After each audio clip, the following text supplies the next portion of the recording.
Meus irmãos, nós teremos a oportunidade hoje, de conhecer o projeto político-pedagógico da obra social do Movimento da Fraternidade, que é o Educandário Humberto de Campos.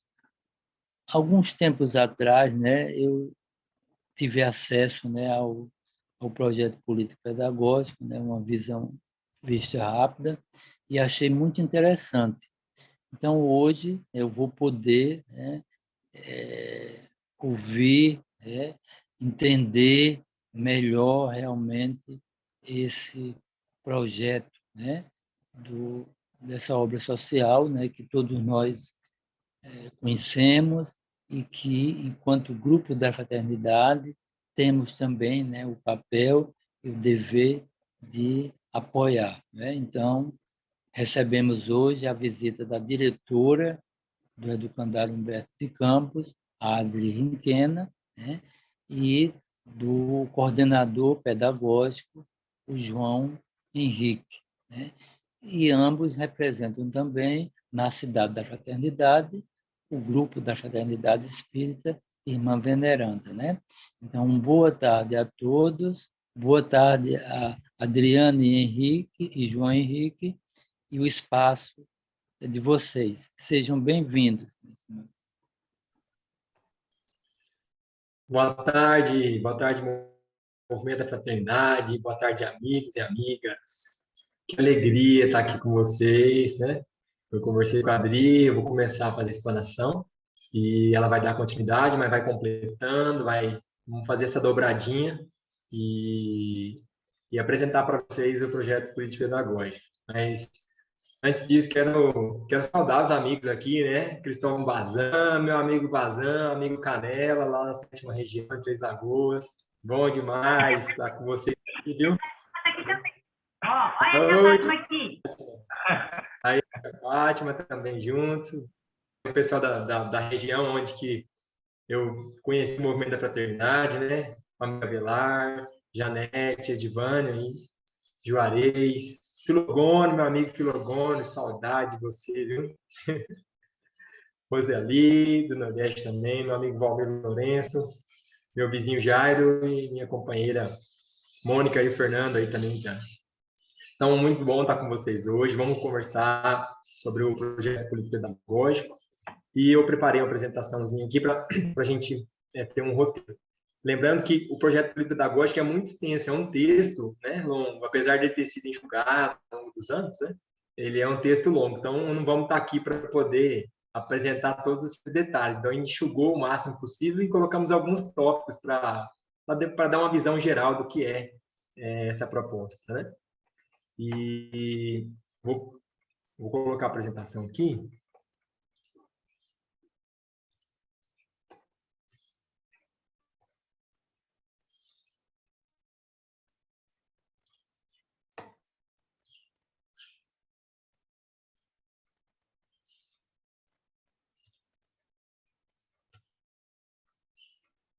Está aparecendo para vocês? Como é que está? Tá sim, está aparecendo. Está aparecendo? Tá, deixa eu ver o tamanho aqui para me ajustar. Pera.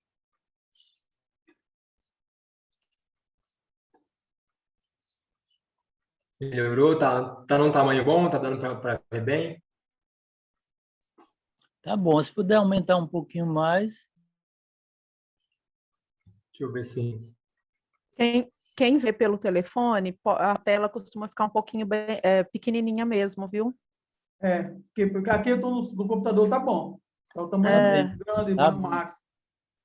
Tá bom.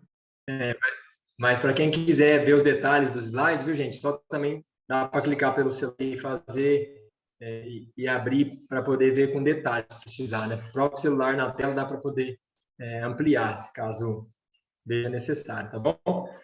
Então, vamos começar, falar um pouquinho desse projeto político-pedagógico do Educandário. Então, como o Lavelar disse, o Educandário Humberto de Campos é uma obra coletiva do movimento da fraternidade, né? Então, eu sei que a construção desse projeto, ele foi feita com muito carinho, com muitos detalhes, com participação das pessoas envolvidas com a coordenação de ação espírita da UFCAL. Quero agradecer também hoje, né, a Valéria Ferreira, nossa irmã, que fez a passagem para o plano espiritual, mas tenho certeza que está aqui presente conosco hoje, porque era uma pessoa apaixonada do Candário e que ajudou a construir esse projeto pedagógico.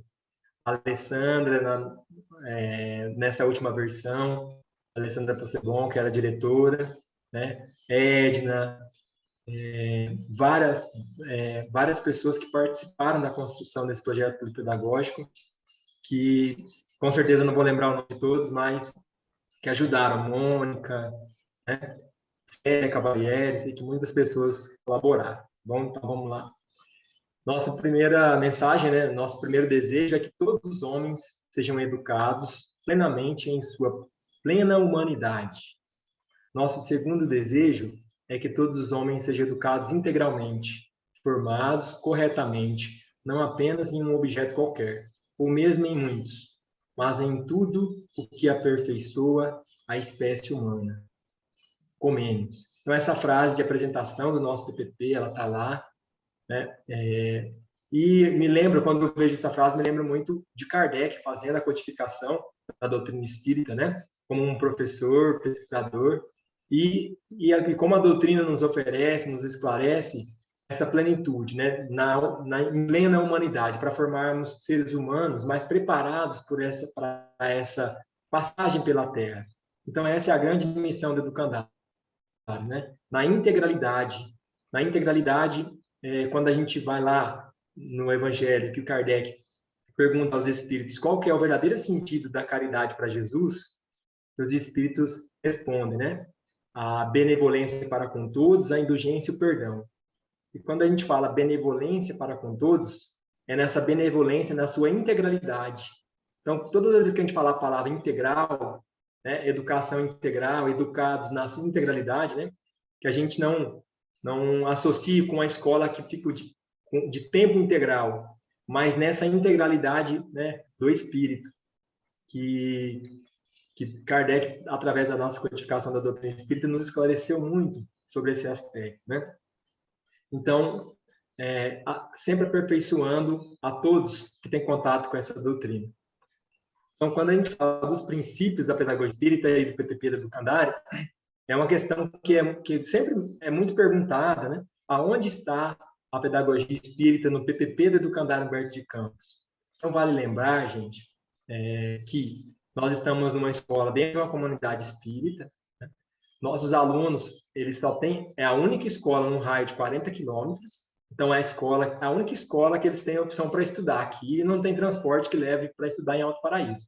Então não tem outra opção a não ser o Educandário para estudar todos esses alunos que estão aqui em torno. Então, pensando nisso, é uma escola que o PPP dela, apesar de estar baseado nos princípios da pedagogia espírita, ele precisa atender plenamente essa população. E dentro dessa população nós temos muitas famílias evangélicas, católicas. Então, deixar bem claro aqui que não é uma escola religiosa, né?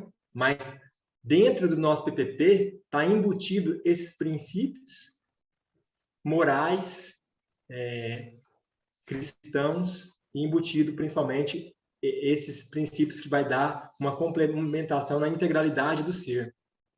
Tá? Então, eu vou começar a falar um pouquinho da pedagogia espírita para esclarecer, para entrar no nosso PPP. Então, a gente fez aqui, ao longo de dos últimos anos, o estudo dessa pedagogia espírita, que foi muito incentivada pela CAI, pela Coordenação de Ação Espírita, com a Valéria à frente, né?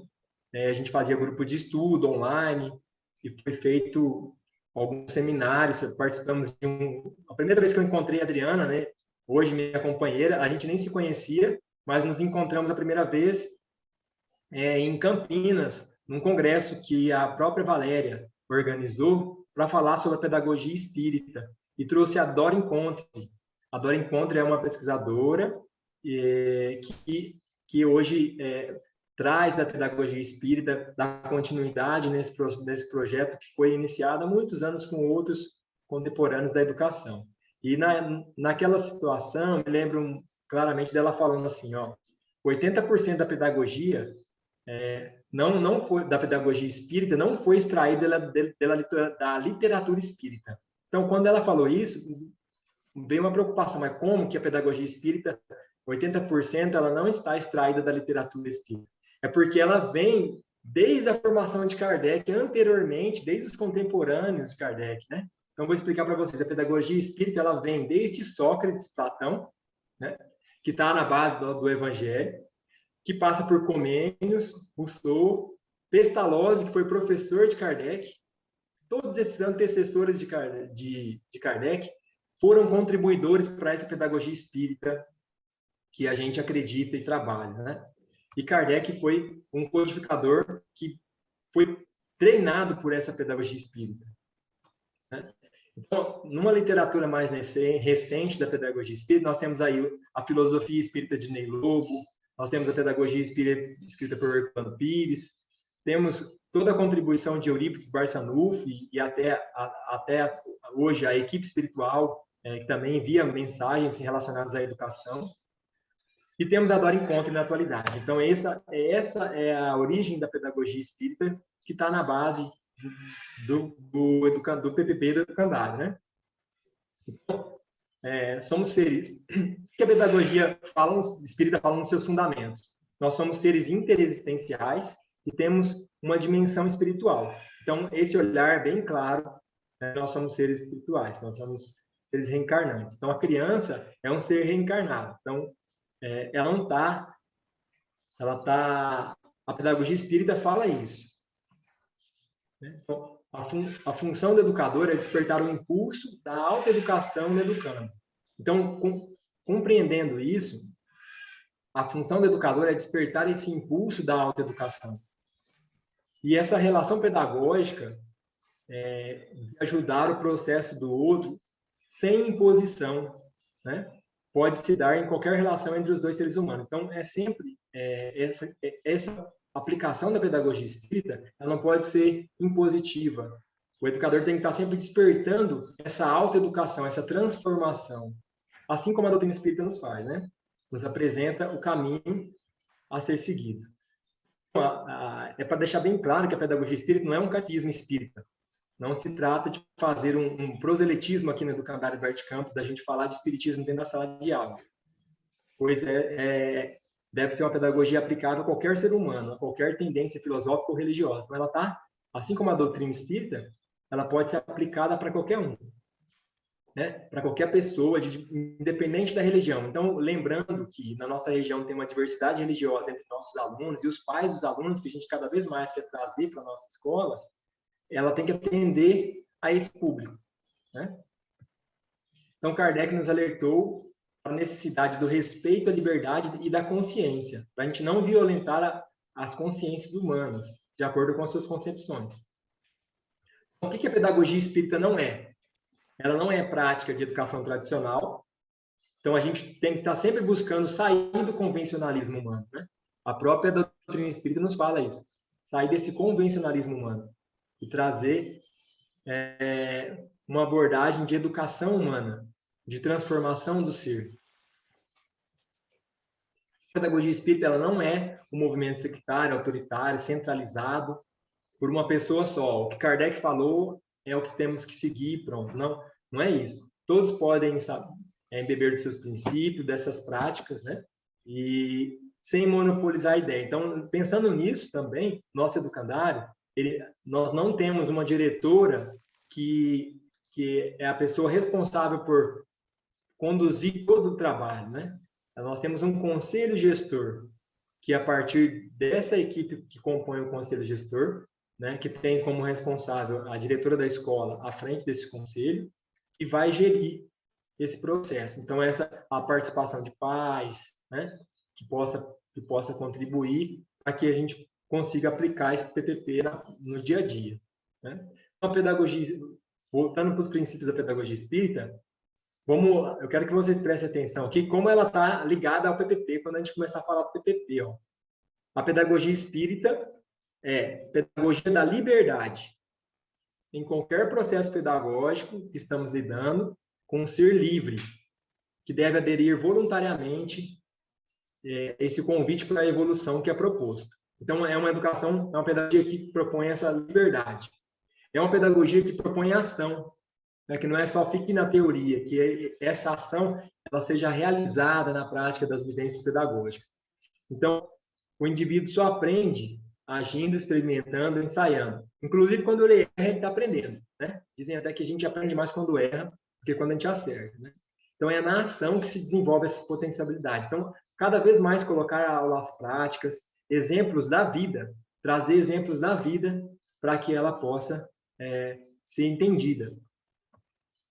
E a pedagogia do amor, que é o que deflagra o processo evolutivo e a lei do amor, que está presente em todas as criaturas. A relação pedagógica deve ser sempre de amor, pois só o amor toca as fibras divinas da alma e desperta a vontade da evolução. Então, a pedagogia espírita é baseada principalmente nesses três princípios, né? E quando a gente vai falar do PPP da Educandário Humberto Campos, nós falamos de princípios filosóficos, valores, princípios pedagógicos e dispositivos pedagógicos que estão relacionados com todo esse desenvolvimento humano, com toda essa construção que Kardec codificou e que a pedagogia espírita, que vem desde Sócrates, Platão, Comênios, Pestalozzi, Kardec, Ney Lobo, né? Encontre, Eurípides, todo esse processo que foi construído, ele está inserido, captado e colocado em vários pontos dos valores da escola. Então, o objetivo síntese do PPP é evolução integral, isso já está lá no nosso PPP, gente, no começo do nosso PPP já tem lá o objetivo síntese, evolução integral do ser humano em geral e do educando em particular. Então, o que a gente quer dizer com isso? A escola é um espaço onde olhar para cada um se dá de maneira integral e contextualizada, percebendo que todo ser humano é um ser de múltiplas possibilidades. Então, nada mais é do que ter um olhar para um espírito reencarnante avançando na evolução, né? Que olha, é aquilo que eu fiz a ligação com a benevolência que Kardec coloca lá no nosso evangelho, né? Nessa integralidade, no desenvolvimento intelectual, físico. Então, do coletivo, que o coletivo também não é só a nossa escola, não é só a escola e a cidade da fraternidade, mas o coletivo, que a gente fala do ser humano em geral, aqui, mais próximo de nós, é todos os assentamentos, todo o nosso território que abrange, né? Então, a escola, o processo pedagógico que acontece aqui, ele deve refletir em toda a nossa comunidade, refletir nos pais, porque as crianças, elas ajudam a educação dentro de casa, elas levam um princípio de dentro da escola que ela reproduz em casa e influencia os pais também, né? O adolescente, o jovem, e também para onde ele for. Então, essa é a evolução da integralidade. Não é apenas pegar o currículo e focar na Base Nacional Comum Curricular, no documento curricular do Estado de Goiás e aplicar para que ele seja um bom aluno para prestar o vestibular. E isso a gente tem o dever de buscar, mas com certeza pensando nessa evolução integral dos seres humanos e no desenvolvimento desse território. Então, esse é o objetivo síntese, né? E a gente aprender nessas relações uns com os outros, né? Com os saberes que já têm dentro de um espírito que está aqui, por mais que seja uma criança, um adolescente, mas é um espírito, né, que foi reencarnando, que vem reencarnante de muitas e muitas experiências. Então, não é uma página em branco que vai ser escrita, mas ele tem lá todos os seus saberes. E também nós temos os saberes das relações da comunidade, os saberes dos pais, que não devem ser desvalorizados. Pelo contrário, os saberes das famílias, do entorno, ele tem que cada vez mais ser valorizado como um saber importante também, não só o saber intelectual ser predominante, né?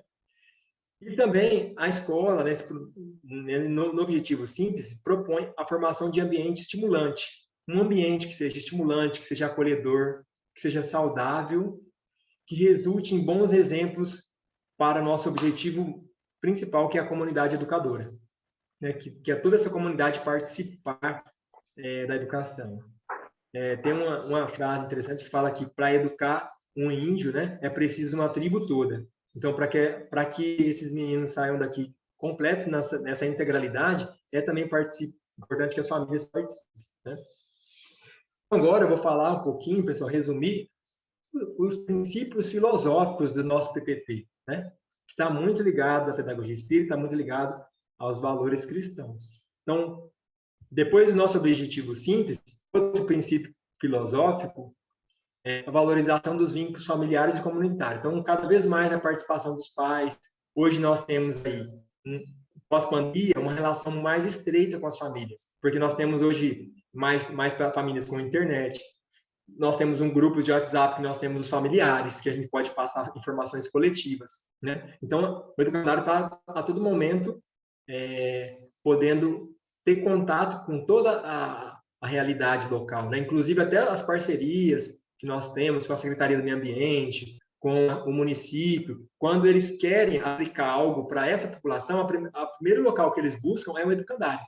Porque aqui no educandário eles vão ter acesso às famílias, vão ter como divulgar, eles vão ter como construir conosco uma proposta pedagógica para aplicar aquele conhecimento que os órgãos queiram, né? Então, tanto no aspecto da saúde, do esporte, do desenvolvimento territorial, relacionado à parte de agricultura, tudo envolve o educandário. Então, no item 3, primazia o desenvolvimento das potencialidades dos educandos, né? Então, cada ser está cada vez mais buscando esse desenvolvimento desse educando, né? E fazer as potencialidades dele para o dia a dia, valorizá-las, né? O afeto pedagógico na formação do caráter do educando. Então, essa relação de amor que Eurípides Barçanufo coloca lá, de uma pedagogia de amor, ela tem que transparecer na relação professor-aluno, na relação gestão-professor, né?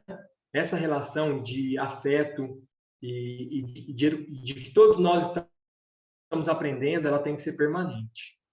É o princípio 4. O princípio filosófico 5, respeito à fraternidade na base das relações humanas. Então, que nossas relações dentro da escola ou dentro das ações do coletivo, ela seja sempre pleiteada na fraternidade. Uma educação para a liberdade, olha aqui, ó, isso aí dentro dos princípios filosóficos, está bem relacionado com o que a gente falou lá de pedagogia da liberdade, que está lá na pedagogia espírita. Então, uma educação para a liberdade, é aquilo que a gente falou, né? De um ser que ele aderir voluntariamente àquele processo. É a relação entre educando e educador, né? É sempre importante frisar que aqui o educador, ele não é o detentor do conhecimento e ele é hierarquicamente sempre acima do aluno, impondo aquele conhecimento. Eu sou o detentor do conhecimento e vocês têm que me olhar e me observar para se aprender. Isso acontece de maneira natural. Porém, o educador ele tem que estar na situação de mediador. Ele tem que estar ali incentivando, mediando o conhecimento, né? E sendo humilde a ponto também de aprender. É lógico que ele tem que ter o domínio daquela equipe, daqueles alunos, né? Tá? Aquele domínio daquela situação. Mas ele está sempre se colocando na posição de aprendiz também.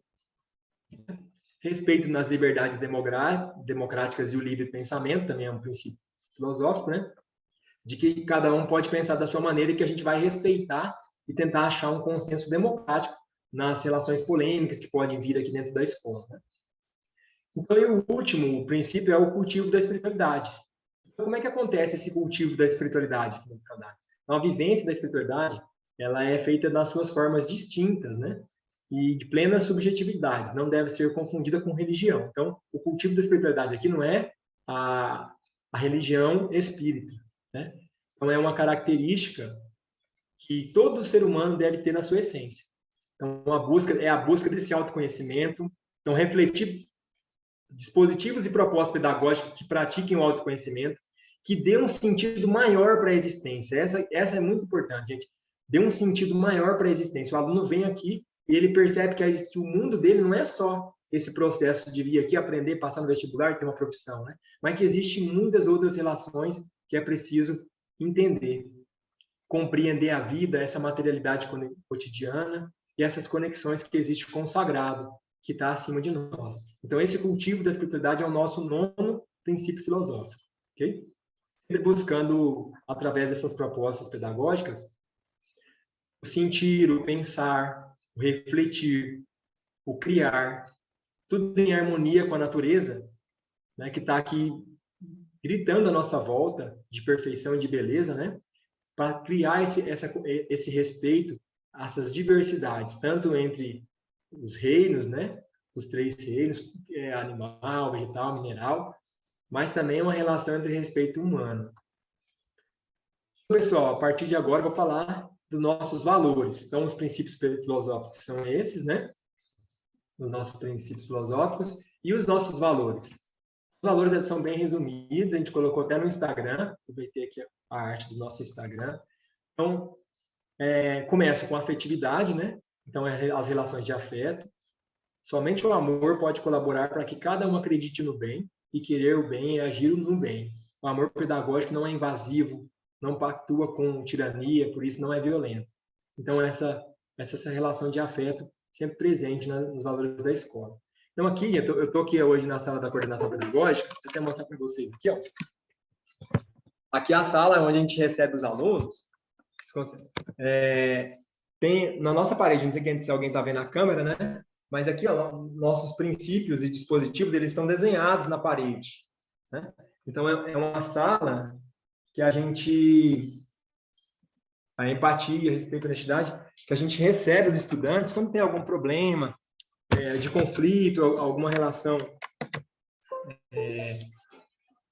de desavenças, a gente senta aqui e reflete os valores, né, para tentar conciliar essas relações. E cada problema que existe, às vezes, um conflito, uma desavença entre alunos, é uma oportunidade rica de trabalhar essa evolução da integralidade.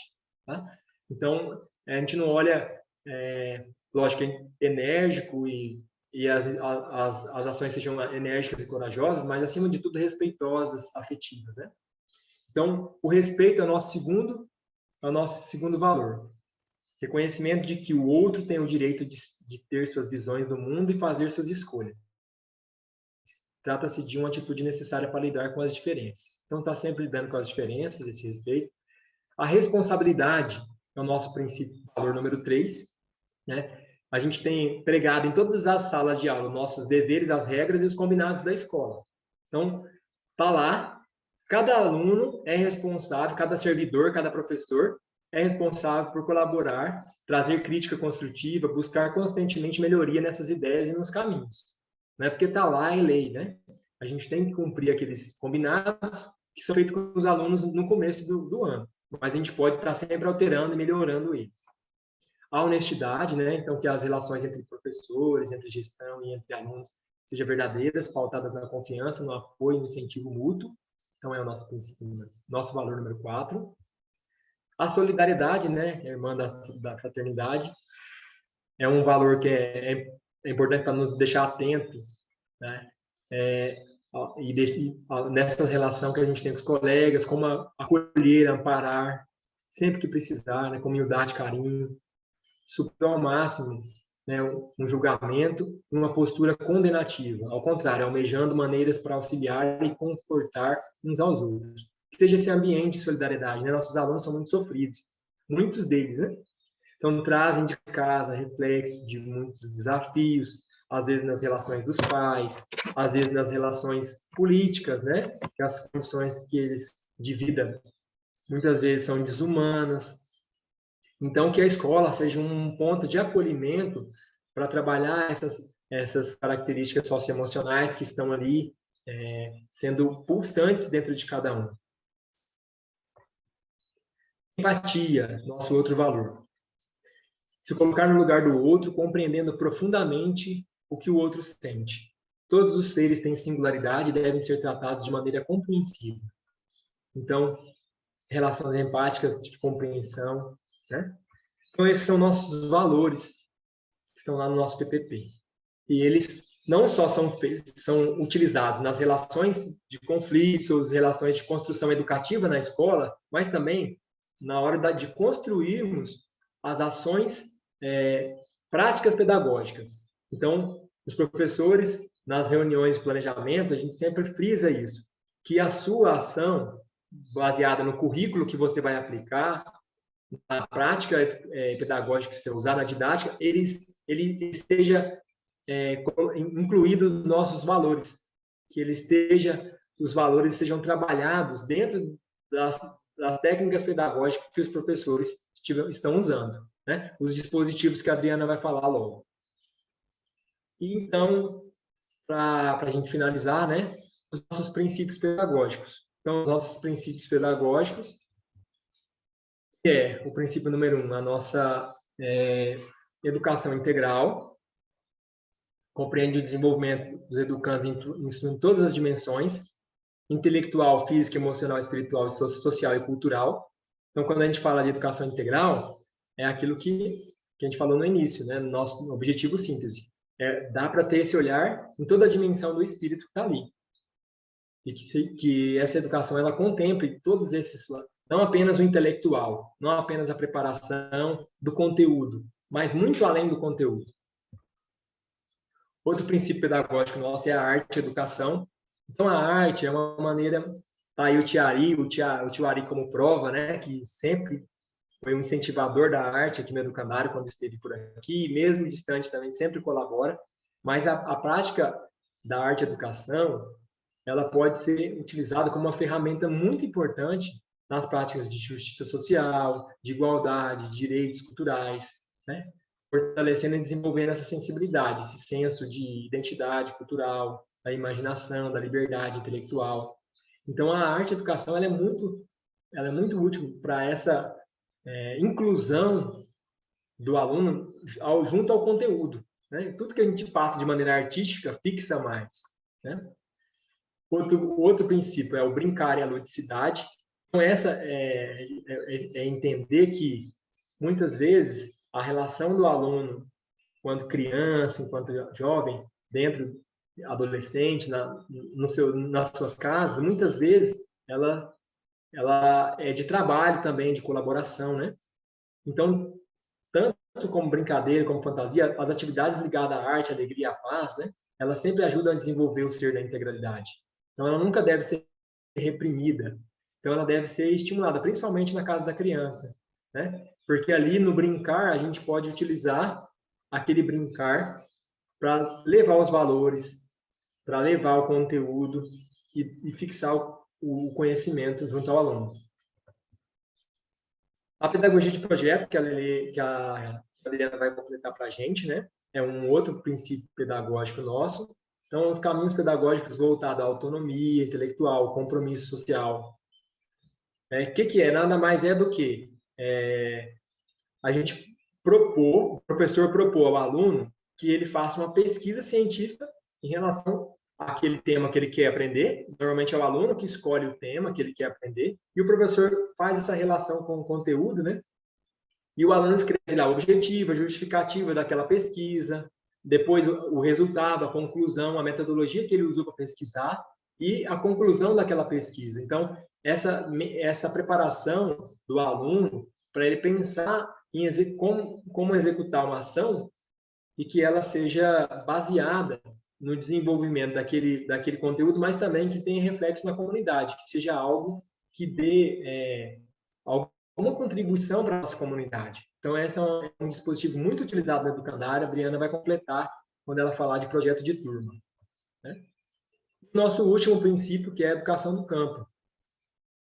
Então, a educação do campo, por nós estarmos dentro de uma escola que está localizada no campo, ela tem que estar conectada, né? Nós estamos, além disso, uma escola que está dentro de uma APA, que é uma área de preservação ambiental, Pouso Alto, que tem uma sensibilidade muito grande na relação com a natureza, onde a terra é utilizada muitas vezes de maneira desrespeitosa, a água é utilizada de maneira desrespeitosa.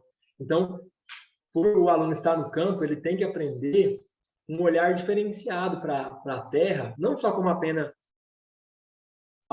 um local de extração de riqueza, mas sim como um local de viver, um local de preservar, um local de respeitar e de aprender. Porque, como diz Rousseau, a natureza é um grande professor, ela está sempre nos ensinando. Então, se a gente usar os exemplos da natureza para aplicar o conteúdo curricular que a escola propõe, é muito mais fácil, muito mais atrativo, muito mais gostoso, muito mais conectado. Então, é um dispositivo muito utilizado também para valorizar os saberes também, os ofícios do campo, porque uma das coisas que acontece muito na região é os alunos quererem sair. Ocorre um êxodo de jovens muito grande, os alunos quererem formar e sair da região, né? E abandonar o lote, a família e ir para outros lugares. E isso acontece por quê? Porque eles mesmos desvalorizam as profissões, os ofícios do campo dos pais, né? E é um resgate de valor da importância da profissão agricultor também, que deve ser embutido nas nossas propostas pedagógicas, tá bom? Então, pessoal, em relação à minha parte, era isso que eu queria contribuir. Vou passar a fala para a Adriana, e aí no final a gente pode abrir para perguntas, quem quiser perguntar, nós vamos estar à disposição para responder, ok? É com você, Adri. Obrigada, João. Então, o João trouxe para a gente, né, esse olhar dos nossos valores, que é a forma como a gente conduz todas as nossas relações dentro da escola, né?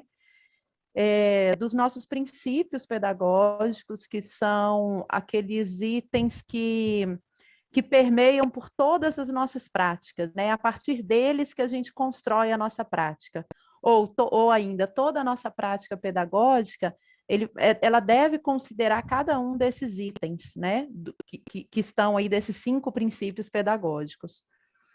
E aí eu vou, então, trazer um pouco dos nossos dispositivos pedagógicos. O que são, então, os nossos dispositivos?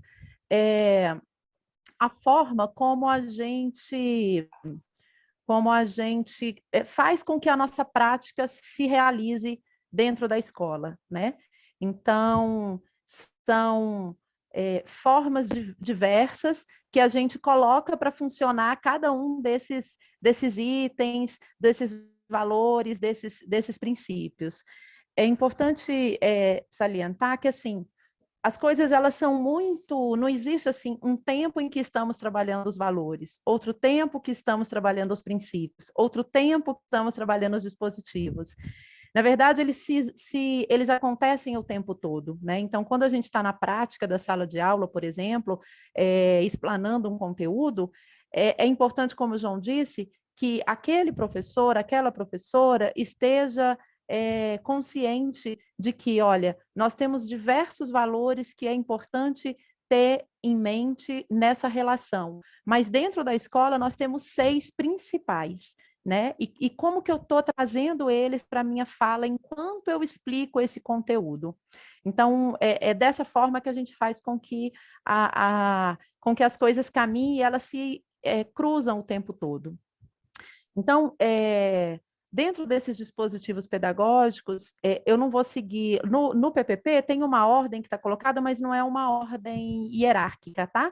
Mas eu vou trazer numa outra ordem, numa outra ótica, que é o seguinte: uma das coisas que a gente preza muito aqui no Educandário é o modelo dialógico. Então, quando a gente parte da ideia de que, se a gente está dentro da escola, mas o modelo dialógico, né, que é a ideia da conversa, né, das coisas serem dialogadas, seria de praxe, mas não é, né? A gente tem uma referência em relação à maior parte das escolas, que nós todos já passamos, que não é dessa forma, né? Geralmente, alguém fala e alguém obedece. Quem fala, quem dá o comando, geralmente está hierarquicamente acima, então são os diretores, coordenadores, professores, e quem obedece são os estudantes.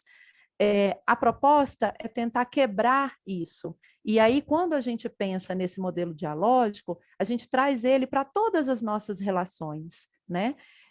Por exemplo, nós temos espaços de diálogo que ultrapassam as relações de ensino-aprendizagem cognitiva apenas. Então, nós tentamos resolver os nossos conflitos em roda, de forma dialogada.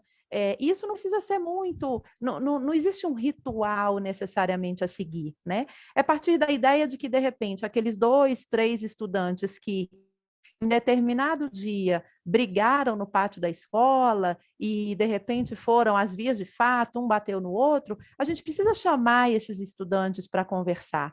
E a gente precisa ouvi-los, né, com respeito, com honestidade, dando para esse estudante a possibilidade de se expressar numa outra forma, né, de uma outra forma, que é a partir da conversa, e a partir dali encontrar um caminho que se mostre como o melhor caminho para que a gente consiga se relacionar de forma respeitosa dentro do ambiente escolar, mas também dentro da própria comunidade.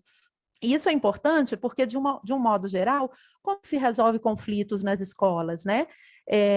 Existem até umas regrinhas, de um modo geral, né? Então, você tem algumas instituições dentro da escola, que é a advertência escrita, a cada 3 advertências você tem uma suspensão, e dependendo do delito que você cometeu, você é automaticamente excluído, você é convidado, então, a se retirar da escola, o que vulgarmente a gente chama de expulso, né? Então, aquele estudante é expulso da escola. E muitas vezes a gente percebe que não houve uma construção pensando que aquele ser é um ser em formação. Isso não significa passar a mão na cabeça, tá? De forma alguma. Isso significa que a gente tenta, na maior parte dos casos, levar muito a sério essa ideia do diálogo de forma muito profunda, não só de ficar de conversinha, mas de forma muito profunda. Bom, aí a gente tem um outro dispositivo que é a tutoria. Então, o que é a tutoria? Ele é mais do que o ser professor, o ser educador ou educadora. O tutor ou a tutora é aquela pessoa que vai ser o professor ou a professora referência para aquela turma específica. E ela vai conduzir aquela turma, junto com aquela turma, processos de investigação, de potencialização das formas de aprendizagem a partir do interesse individual ou coletivo, vai apoiar as iniciativas dos estudantes, vai tentar aproximar cada vez mais, se manter próximo ou próxima cada vez mais daquele estudante. Então, por exemplo, nós temos casos de que o estudante ou estudante procurou a tutora da turma dela para sinalizar, por exemplo, uma situação de violência dentro de casa, né? E que muito provavelmente isso não ia chegar dessa forma para a escola. Como que ia chegar? Às vezes com um estudante extremamente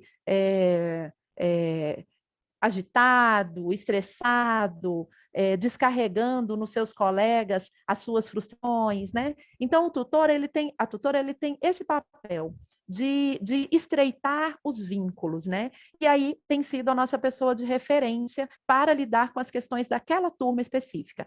Cada turma tem um tutor ou uma tutora. Como a gente tem tido muita redução de profissionais, né? Dentro da escola, por causa dos convênios, enfim, desde o ano passado, desde 2020, na verdade, nós temos um projeto no Fundamental 2, que são as turmas de 6º ao 9º ano, que as tutoras estão trabalhando com mais de uma turma. E esse ano, especialmente, nós temos apenas 2 tutoras nas turmas de 6º ao 9º ano. No 6º e no 7º é uma tutora, no 8º e no 9º é outra tutora. E aí, depois do ensino médio, cada turma tem uma tutora, e na EJA também é uma tutora para as 2 turmas, porque a turma é muito pequenininha. No ensino fundamental 1 e na educação infantil, a própria professora é a tutora da turma, porque são turmas que não têm um número grande de professores. Tem um professor, uma professora, no máximo alguma atividade mais específica de arte, de educação física, que entram outros professores na sala. Bom, é papel da tutoria também conduzir as atividades do projeto de turma, que é um outro dispositivo pedagógico nosso, né? Que o João Henrique até falou algumas coisas.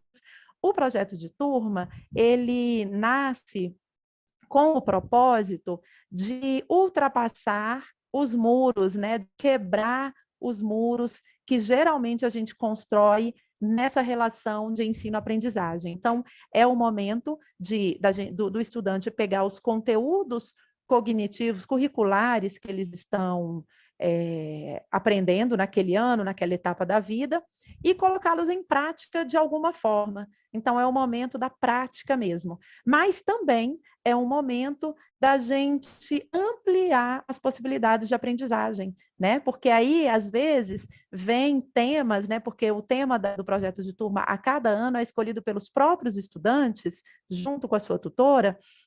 Então, às vezes, vem temas que exigem daquele estudante, daquele grupo de estudante, um conhecimento curricular que, às vezes, nem está ainda na fase dele aprender. Então, ele avança, muitas vezes, essa proposta de aprendizagem, né? Porque vocês sabem que, curricularmente, o que acontece é que, para facilitar, para formas de facilidade mesmo, até na parte de avaliação, os conteúdos curriculares, eles são distribuídos ao longo dos anos. Então, existe um grupo de conteúdos que são mais adequados, né? Que são, na verdade, orientados que sejam trabalhados no 6º ano, depois no 7º, isso para todas as turmas, né?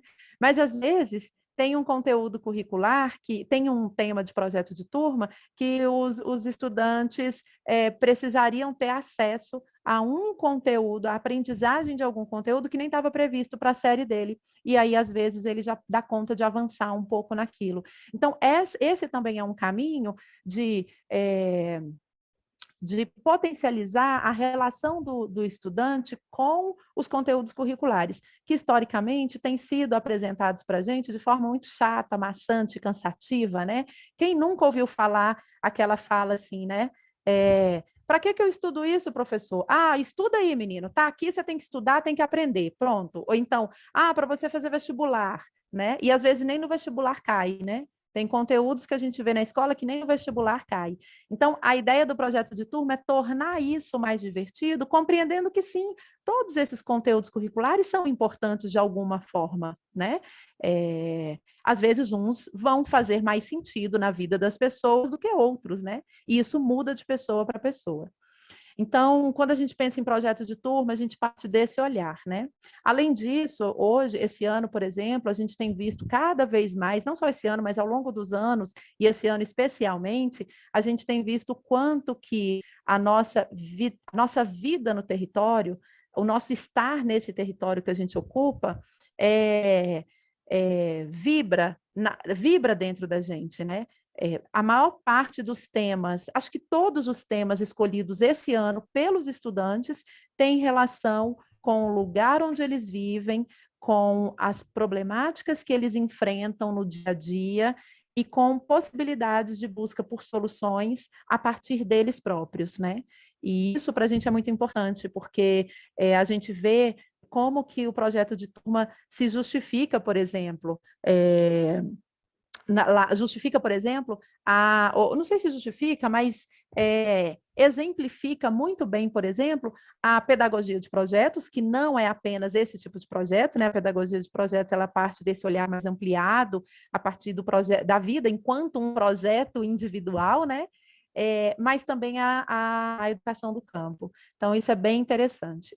Um outro dispositivo pedagógico que nós temos 2 especialmente, que tem um propósito que tenta cumprir aquela ideia de aproximação das famílias para dentro da escola. Então, trazer as famílias para dentro do ambiente escolar de forma mais efetiva e levar a escola também para dentro das casas das famílias de forma também mais efetiva. Não só quando a gente mandar um bilhete ou marcar uma reunião, né? Que são o mutirão e o Aprenda Fazendo. O mutirão, a proposta do mutirão é que a gente consiga, de forma coletiva, a partir da força de trabalho de cada um de nós, né, cuidar das necessidades, tanto físicas quanto materiais, da escola, mas também do lugar onde a gente vive, né? Tem sido um desafio levar o mutirão para fora do ambiente escolar. O que a gente tem conseguido fazer mais é fazer dias de mutirão na escola, com a participação de todos os estudantes, porque é um dia letivo, como qualquer um outro. Alguns mutirões a gente recebe familiares para colaborar também, e a gente tem conseguido fazer isso mais para dentro do ambiente escolar.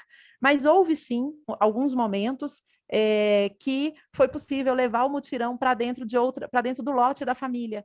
E esse é o nosso sonho, né? Ampliar dessa forma. Então, por exemplo, às vezes tem ali um familiar de algum estudante, ou talvez nem é familiar de estudante, mas é membro da nossa comunidade, é morador da nossa comunidade, né? Que está precisando, de repente, de uma ajuda para, sei lá, colher mandioca, para plantar alguma coisa, para limpar um espaço da terra, para levantar uma parede de adobes, tá? E aí a ideia é essa, é que a gente consiga, a partir da escola, nós organizarmos mutirões para ir para dentro dos lotes, ajudar dentro das necessidades. Isso vai acontecer todos os dias? Não. Como é um dispositivo pedagógico, ele parte de um olhar pedagógico. Então, tudo é muito organizado, né? Tem objetivos pedagógicos a serem cumpridos naquele dia, né? Não é só chegar, pegar a vassoura e vai limpar a sala, né? Mas tem toda uma estrutura de organização de equipe, de como é que o trabalho tem que ser feito, como que não tem que ser, tem uma relação muito direta com os valores da escola, em alguns casos a gente consegue evoluir isso, né? Quando, por exemplo, professores levam todo esse trabalho prático do mutirão para dentro de uma construção mais teórica, como, por exemplo, montando listas, escrevendo textos sobre o que foi feito, né? Entre outras possibilidades. O Aprender Fazendo, ele também é feito de forma ampliada com a comunidade, mas ele, diferente do mutirão, ele é um espaço onde a gente vai colocar o nosso saber à disposição daquele coletivo que está ali. Então, é o momento onde todos os educadores da escola, os estudantes, comunitários, né, famílias, podem oferecer oficinas práticas de algo que ele sabe fazer. Então, por exemplo, nós já temos muitas oficinas de artes, né, a partir desse olhar artístico, construção de coisas mais voltadas para a arte, mas nós já tivemos também, por exemplo, familiares que deram oficina no dia do Aprender Fazendo de pão, como faz um pão específico, aí tinha lá um grupo de estudantes aprendendo a fazer esse pão. Já tivemos oficinas de penteados de cabelo, né? Entre outras possibilidades. Então, é um momento onde a gente também sai da sala de aula, sai desse aprender só teórico e traz para a prática. E também tem toda uma construção pedagógica para que ele aconteça, né? Com um antes, um durante e um depois. Um outro dispositivo que nós temos são os grupos de responsabilidade. Os grupos de responsabilidade, eles partem do olhar de que é possível fazermos... O Ari está dizendo que está sem áudio, sou eu que estou sem áudio ou não? Não, Adri, estou te ouvindo normal. Ah, tá, então tá. Eu estava falando, do grupo de aprendizagem, de responsabilidade. Então, os grupos de responsabilidade, eles partem da ideia de que é possível ampliar mais ainda esse olhar da distribuição das responsabilidades, inclusive do ponto de vista da gestão da escola, né? Então, o João Henrique falou lá, né, que a gente tem um modelo de gestão que ele é compartilhado a partir do conselho gestor, e o grupo de responsabilidade, a proposta do grupo de responsabilidade, que a gente chama GR, né, carinhosamente, é que os grupos de estudantes os estudantes se organizem em grupos e identifiquem áreas da escola que eles mais se identificam, né? Então, sei lá, eu me identifico muito com a área da comunicação. Então, junto ali um grupo de estudantes e junto com um professor, uma pessoa responsável pelo processo pedagógico, vai construir um percurso que pode ser semestral, bimestral, semestral ou anual. Geralmente, a gente estava fazendo semestral, né? E aí, junto com aqueles estudantes, eles vão construir propostas, vão implantar possibilidades na escola. Então, nós já tivemos, por exemplo, o grupo de responsabilidade da horta, né, que era um grupo que semanalmente tinha um tempo para olhar ali para a horta, para ajudar de forma prática, mas também de forma organizacional, né? Já tivemos grupos de responsabilidade de esporte, então, junto com o professor Alex, eles organizavam a estrutura de organização do uso da quadra, construíram outras possibilidades de esporte também, construíram, na época, uma pista de atletismo, pintaram na quadra espaços para jogo de dama, jogo de xadrez, isso tudo era do grupo de responsabilidade do esporte. Tivemos vários grupos de responsabilidade. Esse ano, nós começamos o ano, como a gente está fazendo esse retorno presencial, a gente ainda estava entendendo como que as coisas poderiam funcionar presencialmente depois de 2 anos trabalhando à distância, né? Nós optamos por não começarmos o ano sem a estrutura de grupo de responsabilidade de forma prática, mas foi consenso que os próprios professores, especialmente a partir das tutoras, organizassem pequenas iniciativas de grupos de responsabilidade dentro da sua própria sala. Então, especialmente no Fundamental 1, isso tem funcionado muito, que aí, uma vez por semana, esses grupos trocam, né? Então, tem o grupo de responsabilidade dentro da sala para organização da sala, limpeza, organização dos painéis, tem o projeto Cartas dentro que é a distribuição de cartinhas dentro da escola uma vez por semana, então tem o grupo de responsabilidade do correio, né? Então, os meninos vão vivenciando essa estrutura. Eu acho que tem um outro dispositivo pedagógico que ele caminha junto com essa ideia do modelo dialógico, que são os níveis de autonomia, né? Então, pensando na formação do ser integral, a gente parte da ideia de que é importante que o ser humano vivencie. Primeiro, assim, partindo da ideia que a autonomia é algo que é construído a partir do amadurecimento que a gente vai conquistando com as nossas experiências, né? Então, por exemplo, um estudante de 3, 4 anos, ele tem um nível de autonomia diferente daquele que está lá no ensino médio. Então, a gente parte desse olhar, né? Quais são, de acordo com a sua relação estudante com os valores da escola, quais são os níveis de autonomia que você já dá conta de vivenciar hoje, né? Então, por exemplo, nós temos estudantes que, em determinados momentos do dia ou daquela aula específica, daquele horário, eles dão conta, por exemplo, de pegar o material e ficar estudando no pátio, né? Com alguma orientação da professora do professor. Então, eles podem pegar o material, sentar lá no pátio e ficar ali estudando, porque eles já dão conta de entender que aquele é o momento de estudo, né? E para a gente tem sido muito importante isso, porque, por exemplo, no momento em que a gente vivencia hoje, em que é muito importante que a gente tente ficar o mínimo possível de forma mais aglomerada, trabalhar níveis de autonomia mais ampliados, se faz muito importante, porque a gente consegue que um único professor consiga gerenciar um grupo de estudantes de forma mais livre dentro do ambiente escolar. Então, eu sempre falo, né, às vezes passa alguém pela porta da escola, ou mesmo vai até lá a escola, ou fazer matrícula, algum familiar, perguntar alguma coisa, e vê a escola toda em movimento, né? Um monte de gente sentada no pátio, uns meninos andando, outros sentados, outros não sei o quê, e fala, nossa, que bagunça, né? Mas é porque é isso, a gente tenta trabalhar junto com os estudantes construções a partir desse olhar, né? É um trabalho difícil, né? É um trabalho que exige muito, muito, muito da gente, né? Porque a gente precisa, essa autonomia, ela precisa ser monitorada o tempo todo, porque se a gente está dentro de um processo de aprendizagem pedagógica, de construção de aprendizagem, a gente precisa estar ali de olho, entendendo que, às vezes, aquele estudante que vem caminhando de uma forma muito boa, né, passo a passo, sempre crescendo, às vezes naquele dia ele está num momento bem ruim e ele vai ter um deslize. Então é o momento da gente pegar aquele estudante, vir aqui, vamos sentar, vamos conversar, vamos dialogar sobre isso, né? Como é que a gente lida com os conflitos emocionais, né, para que você consiga ter mais liberdade dentro da escola. Então a gente parte desse olhar. Tem horas que a gente perde a paciência, viu, gente? Tem horas que a gente perde a paciência.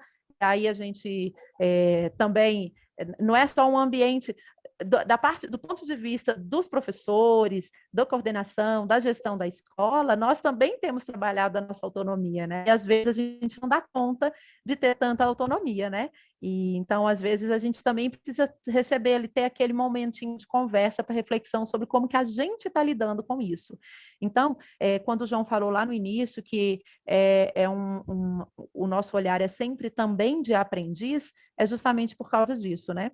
Nós temos um maior discernimento acerca do nosso projeto político-pedagógico, do que a gente consegue, do que nós idealizamos enquanto coletivo, mas tem sido desafiador o tempo todo para a gente, né? Então, o tempo todo a gente está se olhando e falando, puxa vida, olha só, a minha relação com esse valor específico aqui precisa ser revista, porque eu, Adriana, diretora da escola, eu estou tendo atitudes muito irresponsáveis ou muito pouco práticas, né? Ou muito pouco afetivas, enfim, diversas coisas, né? Essa semana eu me propus a terminar tal tarefa e eu não consegui terminar, E por que eu não consegui? Será que realmente eu consegui organizar o meu tempo? Eu foquei no que eu deveria focar? Eu fiquei dispersando o tempo todo, né? Então, essa é uma relação que a gente constrói com os estudantes a partir da nossa própria vivência, do nosso próprio olhar. E aí, gente, então, esses são os nossos. Nós temos ainda um último dispositivo pedagógico que está nomeado aqui no nosso PPP, que são as eletivas, tá? Atualmente, nós temos eletivas de artes para os estudantes do Fundamental 1, que a gente faz em parceria com os educadores do IPA Artes, então eles vêm uma vez por semana e oferecem 3 modalidades artísticas para a escola, que é dança, música e artes teatro. E temos as eletivas que antes era chamada do Bem Viver, né? Depois esse nome a gente acabou não usando, mas esse é o nome mesmo, as eletivas do Bem Viver, né? Que já estão no currículo e são oferecidas para todas as turmas do 6º ano em diante, mas dentro do currículo com esse nome e como eletivas, elas estão no ensino médio. E a eletiva que nós estamos trabalhando esse ano para as turmas do 6º ano em diante é de agroecologia. Então, as turmas do 6º e do 7º ano têm trabalhado essa eletiva do ponto de vista dos projetos, né? E 8º e 9º anos tem essa eletiva dentro de um componente curricular chamado agroecologia. Então, é uma disciplina que eles têm, é um tempo de disciplina de aula que eles têm. E o ensino médio também tem esse tempo de aula dentro do currículo, que é de agroecologia. Então, a gente está muito feliz com isso, de ter conseguido trazer, porque é uma vinculação cada vez mais forte com o lugar onde nós estamos, com o tipo de escola que nós somos, que é de educação do campo, né? E aí, depois, no PPP, vocês vão conseguir pegar, eu acho que vale a pena, se vocês quiserem, a gente pode mandar. O PPP é um documento aberto, tá? Um documento público, todas as pessoas que quiserem podem ter acesso, a gente pode mandar, colocar uma cópia lá no grupo, tanto no grupo da Cifraterra aqui, e mandar também para o Avelar disparar aí para vocês darem uma lida. Vocês vão ver que, por exemplo, no item 10, a gente tem os dispositivos pedagógicos que são aplicados a cada etapa. Então, lá na educação infantil tem dispositivos pedagógicos bem específicos para a casa da criança, né, como o aconchego, a revisão da rotina diária, a estrutura de reconhecimento do território, o trabalho de plano do dia, que ele passeia, ele conversa com o projeto de turma, mas aí ele é mais individualizado, ele pode ser mais individualizado e ele é diário, porque são crianças muito pequenas, né? Os cuidados com a natureza.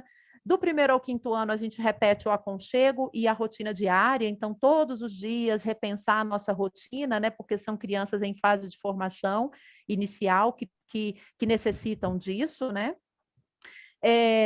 Tem também estruturas relacionadas a jogos e materiais concretos, que é vinculados à ludomatemática para essa fase. Tem o trabalho com gêneros textuais, orais e escritos, né, que é a ideia de letramento crítico a partir dos gêneros textuais, que também é bem voltado até o 5º ano. E aí, todos esses outros que eu falei, eles estão relacionados com todo o restante da escola, tá? Eu tenho a impressão que eu falei tudo, né?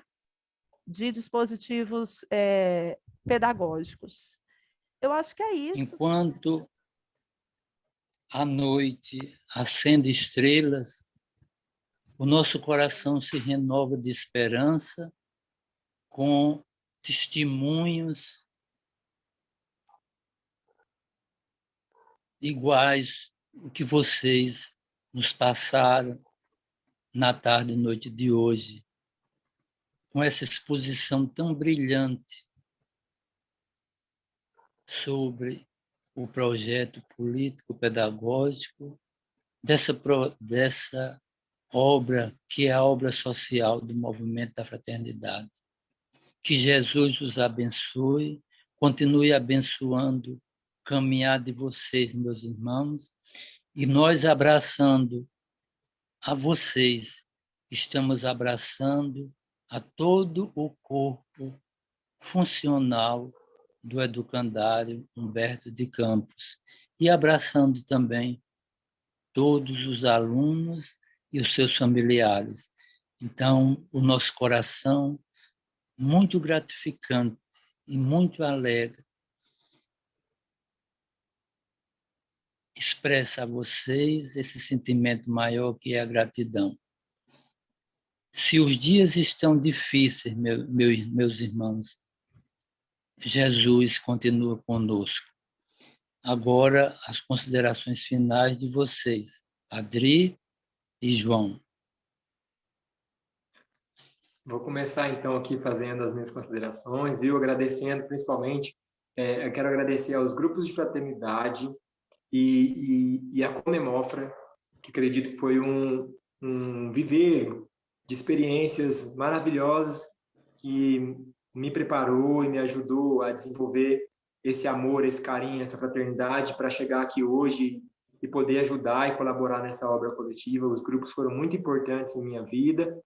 Agradeço a todos os fraternistas que estão sempre de prontidão para ajudar, né? O Álvaro aí no CRA, sempre que eu preciso ligo para ele, o Avelar, né? Tio Ari. Apesar da distância, eu me sinto como instrumento do trabalho de vocês aqui operando, né? Mas sempre quando a gente pede ajuda, sempre tem prontidão, carinho, fraternidade para poder nos atender. Então, agradeço a todos.